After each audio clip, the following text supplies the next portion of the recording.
Hola a todos. Bienvenidos a los 3 pies del gato, soy Sonia y hoy vamos a ver el tema 35 de nuestro curso de biodescodificación. Este tema es súper, mega, hiper, maxi interesante, así que quedaos a verlo porque vais a descubrir muchas cosas de lógica pura que tú cuando las escuchas dices, claro, y nunca habías caído en ella, como yo.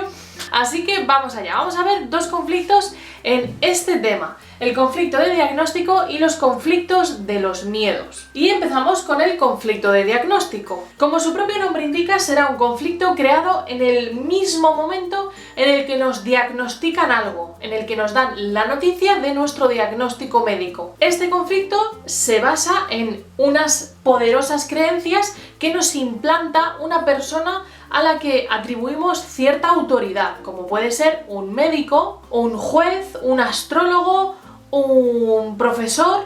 Bueno, he dicho un diagnóstico médico, pero puede ser cualquier frase que nos diga una persona que nosotros pensemos que tiene mucha autoridad, mucho saber, mucha sapiencia y que digamos que está por encima de nosotros, hablando coloquialmente. Entonces, si esa frase demoledora, que ahora veremos algunos ejemplos, nos instaura una creencia a nosotros, va a generar o bien otra enfermedad aparte de esa que tenemos, o va a agravar los síntomas de la propia enfermedad que tenemos. Pero siempre esta segunda enfermedad o dolencia va a estar vinculada al primer acontecimiento exterior que da como resultado un diagnóstico. El diagnóstico no es otra cosa que una atribución de sentido, y esto va a provocar un segundo conflicto o trauma, como estamos diciendo. El conflicto de diagnóstico suele estar asociado a enfermedades graves, es decir, a patologías en las que las creencias culturales y familiares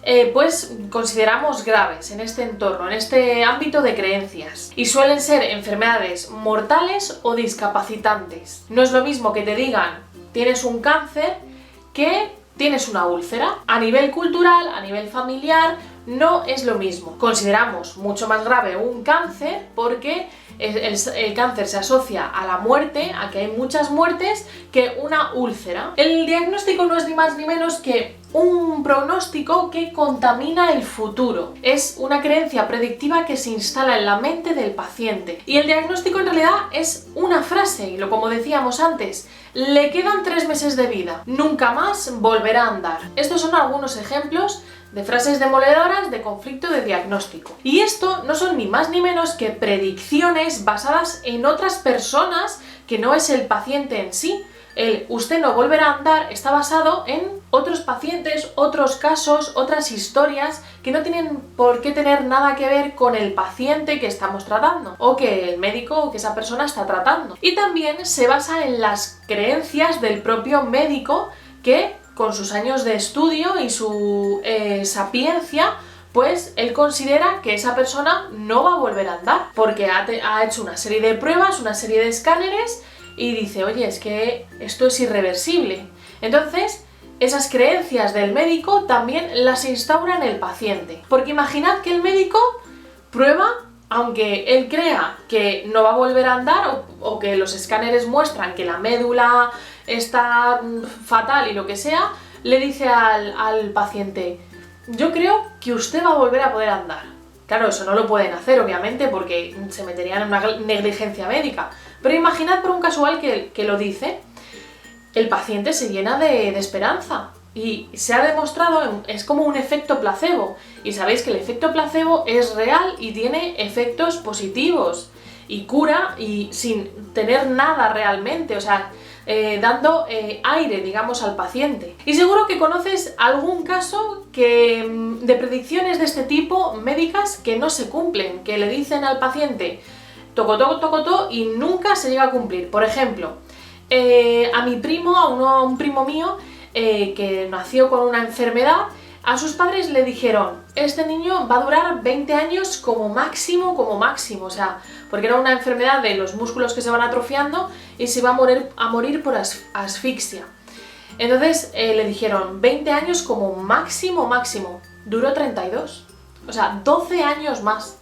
12 años son muchos años. O sea, si las personas no creen en esa frase, siempre hay esperanza y siempre continúa la vida, pero si instauramos esa frase en nuestra mente, ya no hay vuelta atrás. Este conflicto, como ya vimos en el tema 26, es limitante, y es limitante para la mejora de nuestra primera enfermedad, de nuestro primer conflicto. ¿Cómo actúa realmente este conflicto de diagnóstico? Bueno, pues imaginemos que nos hacen unas pruebas, unos análisis, porque algo nos molesta en el estómago, nos encontramos mal últimamente, pensamos que a lo mejor, bueno, pues es una úlcera, como decíamos, y nada, nosotros estamos tranquilos, sin más, será algo que tengo ahí, o una hernia, algo, y bueno, pues vamos a la consulta del médico y nos dice: tiene usted cáncer. En ese momento en el que oímos la palabra cáncer de la palabra del médico, al que tenemos por una persona de autoridad, nuestro cuerpo se estremece. O sea, esto es innegable. O sea, la sensación que te recorre el cuerpo, y no solo con el cáncer, sino poneos en situación, si no habéis tenido esa noticia, ojalá Dios lo quiera, que os dan una noticia mala. ¿No os recorre el cuerpo una especie de energía que es que te sacude todo? Es como un escalofrío, es una energía que no la puedo describir. Bueno, pues esa energía es esa creencia, digamos, hecha física, que recorre todas y cada una de nuestras células, de todo el cuerpo, de todo nuestro cerebro, y si nosotros lo dejamos, se implanta la creencia. En ese momento, una persona puede pensar: Dios mío, me voy a morir, y le entra el pánico. En ese momento el cuerpo empieza a reaccionar ante el pánico de esa persona, ante el miedo a morir, y poco después los médicos observan cómo se desarrolla una metástasis en los pulmones. Pero realmente esto no es una metástasis del cáncer de estómago, digamos, que ha ido viajando el cáncer por el cuerpo, sino que es debido al conflicto de diagnóstico, a ese impacto tan fuerte de esa nueva noticia, que nuestros pulmones, con nuestro inconsciente, se cree que nos vamos a morir, entonces trata de hacer más pulmón, porque ya sabéis que con los pulmones respiramos y el aire es la vida.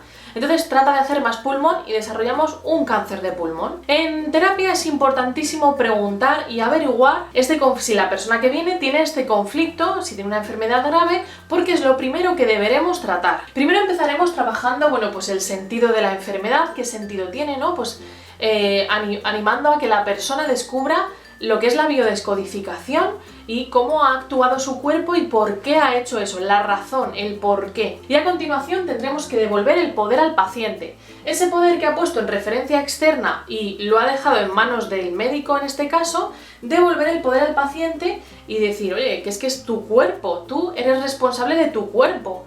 El médico no va a poder hacer nada sobre ti, bueno, te va a poder ayudar en lo que pueda, pero no tiene la responsabilidad de tu propio cuerpo, eres tú el dueño de tu propio cuerpo. Y por último vamos a instalar nuevos recursos, nuevas creencias positivas para que toda la maquinaria se ponga en marcha para revertir los procesos. El momento del diagnóstico, de estar sentados en la consulta con el médico delante y toda esa escena, se va a tratar como un bioshock. Y entonces haremos una terapia normal sobre ese bioshock, liberando el resentir, etc. Y es importante, como digo, instalar una nueva creencia de que los síntomas son reversibles y creer que la curación es posible. Y ahora vamos a seguir con el conflicto del miedo. Este es un poquito más complejo de explicar, pero bueno, vamos a intentarlo. El miedo no es ni más ni menos que una proyección hacia el futuro de un acontecimiento que por lo que sea nos produce temor. Es decir, es algo imaginario. O sea, el miedo nos lo imaginamos, está en nuestra cabeza. No, es real. Es un resentir imaginario sobre el que no tenemos control porque no es real ni es presente porque se halla en el futuro. El conflicto del miedo, el miedo que sentimos, va a intensificar la simpaticotonía del cuerpo me refiero, y a intensificar los síntomas. Además, va a bloquear el resentir inicial. Es muy importante, al igual que en el conflicto de diagnóstico, tratar el miedo de las primeras cosas. Porque claro, os estoy diciendo que está bloqueando el resentir inicial. También en enfermedades graves sería recomendable tratar los miedos, pues sobre todo a la medicación, a los tratamientos, a la quimioterapia, por ejemplo, hay mucho miedo y realmente estos son creencias. Es decir, no, es que la quimioterapia es un químico que es malo y no me lo doy porque me voy a poner muy mal, porque los cuerpos, la gente vomita, se le cae el pelo. Bueno, todo esto son creencias. Es verdad que hay gente que vomita y se le cae el pelo, pero otra no. Entonces no afecta al 100%. Cuando no afecta al 100%, lo que pensemos son creencias. Entonces lo que hay que hacer es quitar esos miedos. O sea, la medicación y los tratamientos van a ayudar a la enfermedad, es otro camino para la sanación. Entonces, no vamos a dejar de tomarlo, simplemente cambiaremos esos miedos, esas creencias negativas por creencias positivas. Esto me está ayudando, esto me hace bien, esto no me afecta negativamente al cuerpo, no me va a provocar síntomas secundarios, efectos secundarios, etcétera, etcétera. Recordemos que el inconsciente es muy poderoso, pero es muy poderoso en ambas direcciones, en lo negativo y en lo positivo, para lo bueno y para lo malo. El miedo por sí solo nunca puede ser una causa de la enfermedad, sino que el miedo se tiene a algo y por una razón concreta. También puede producirse, como vimos en el tema 28, que se bloqueen los dos hemisferios de nuestro cerebro. Si tenemos un conflicto en un órgano que está en el hemisferio izquierdo, por ejemplo, y de repente surge un miedo que afecta a nuestro hemisferio derecho, los dos hemisferios se van a bloquear. Y en este momento la persona se vuelve en referencia externa, ya deja de estar en referencia interna y pasa a referencia externa. Es importante explorar bien el miedo, llegar al origen del miedo. Y cuando llegamos al origen del miedo, vamos a ver qué creencias lo están provocando. Por ejemplo, es muy común la gente que tiene miedo a volar. Pero realmente el miedo no es a volar, es decir, porque esa persona a lo mejor ni ha volado en su vida. El miedo es a estrellarse. Por lo tanto, tenemos que definir muy bien a qué se tiene miedo. Tengo miedo al agua. ¿Y cómo te duchas? ¿Cómo bebes un vaso de agua? No es miedo al agua, es miedo a ahogarme en la piscina, en el mar, en donde sea. Entonces hay que determinar muy bien el miedo para llegar al origen y poder desenmascararlo, poder ver que tú has creado ese miedo y que no tiene poder alguno sobre ti. Quizás el miedo puede incluso haber estado originado en familiares o antepasados, no tiene nada que ver con nosotros. O también los miedos pueden deberse a creencias instaladas por películas. Como hemos dicho, los miedos pueden despertar los síntomas. Por ejemplo, los problemas en la piel, como bien sabéis, son conflictos de separación. Me siento separado de... Pero si yo siento un miedo terrible a estar separado de una persona, de que una persona me abandone, puedo despertar un síntoma en mi piel sin tener el conflicto presente real, solo por el miedo a que esa persona se separe de mí. Cuando tenemos miedo a algo, a lo que sea, el síntoma normalmente se intensifica porque, claro, no podemos actuar sobre ello. No podemos actuar sobre nada porque es irreal, ese miedo no está aquí. Y por lo tanto, nuestro inconsciente no encuentra solución ninguna. Así que el miedo va a amplificar el resentir. Luego podemos encontrar diferentes tipos de miedos. Los miedos frontales o identificados son los que vemos, los que sabemos de qué son, los que decimos, veo acercarse el peligro, de una postura femenina va a afectar a la tiroides porque la postura femenina, digamos, es que alguien tiene que hacer algo.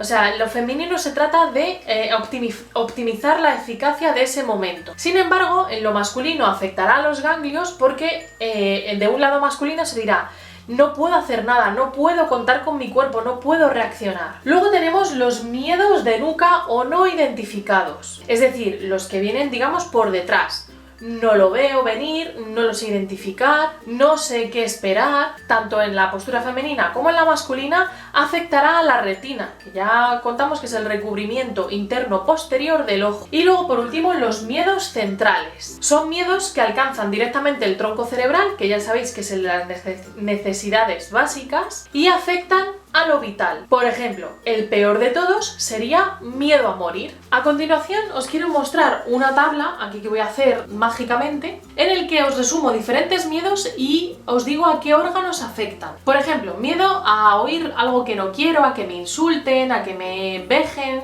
lo que sea, va a afectar a tener una audición baja, al oído. Si tenemos un miedo en el territorio, afectará a los bronquios. Si tenemos un miedo al abandono, afectará a la piel, a la dermis. Si tenemos un miedo a morir de hambre, afectará al hígado, a los nódulos del hígado. Si tenemos un miedo frontal e intelectual hacia la enfermedad, afectará a los ganglios nobles. Si tenemos un miedo a ahogarnos, si tenemos pánico a quedarnos sin aliento, afectará a la laringe. Si tenemos un miedo a quedarnos prisioneros o a quedarnos atascados en algo, afectará a los músculos, produciendo a lo mejor incluso parálisis. Si sentimos un miedo por nuestro corazón, oye, voy a tener un infarto o algo así, afectará al pericardio, que es el tejido que lo protege. Si tenemos un miedo por el pecho, por el tórax, porque creamos que algo nos va a dar, afectará a la pleura, que es el tejido de protección de los pulmones. Si tenemos un miedo a la muerte, afectará a los alveolos pulmonares. Si tenemos miedo a ser abandonados en nuestro territorio,